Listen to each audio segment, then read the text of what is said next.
কথা হচ্ছে যে যেটা বলছিলাম যে এই ট্রিপের একটা বড় প্রাপ্তি হচ্ছে যে আমি প্রথমবার ফ্লাইটে সফর করছি। আমার কো প্যাসেঞ্জার বিদেশ ভ্রমণকারী, মানে বিদেশে থাকা হয়েছে কাজের সূত্রে, ওই জন্য ওর অনেকগুলো ফ্লাইট নিয়েছে ইন্টারন্যাশনাল। বাট আমি ডোমেস্টিকে কি পুরো লাইফে এত বছরের জার্নিতে আমরা হয়তো অনেক ঘোরাফেরা করেছি, বাট এই প্রথমবার সফর, তার এক্সপিরিয়েন্স। সকাল থেকে আমি খুব এক্সাইটমেন্ট ছিলাম, বাট এখানে এসে একটু নার্ভাস লাগছে। বাট আবদুল্লাহ বলছে যে না, সব কিছু ঠিকঠাক হয়ে যাবে, তো দেখা যাক। আর এই পারপাসে একটা কথা যেটা না বলে, এখন পর্যন্ত সব ঠিকই হলো। হ্যাঁ, সব কিছু ঠিকঠাক হলো, অনেক এক্সপিরিয়েন্স গ্যাদার হলো। মানে ফার্স্ট টাইম সত্যি, হ্যাঁ, মানে বোর্ডিং পাস নিতে গিয়ে ওয়েব চেকিং কী জিনিস সব কিছু একদম খুঁটিনাটি সব কিছু তথ্য বুঝতে পারলাম, যেহেতু ফার্স্ট টাইম আমার।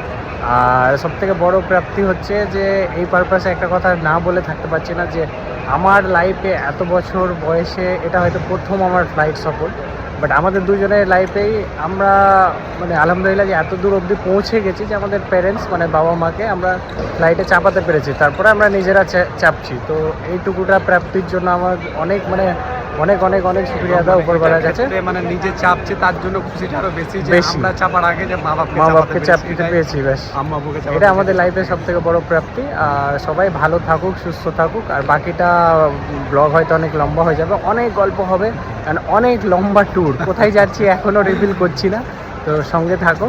আর আমার ফার্স্ট এক্সপিরিয়েন্স শেয়ার করব, কেমন লাগছে আমার ফার্স্ট ফ্লাইট, বাট এক্সাইটমেন্টের সাথে একটু নার্ভাস ফিল করছে, একটু যেহেতু nervous। প্রথমবার ফ্লাইটটা, তো সেক্ষেত্রে এটা বাট স্বাভাবিক। ও আছে, সব আমি সামলে আছি ওর নেবে, সঙ্গে, ব্যাস আমি ইনশাআল্লাহ যেহেতু সব সাপোর্ট ঠিকঠাক করেছি হবে। সেক্ষেত্রে আমার জানা আছে, অসুবিধা নাই, বাট আমি সাপোর্ট করবো। ব্যাস, ঠিক আছে, আবারও দেখা হচ্ছে।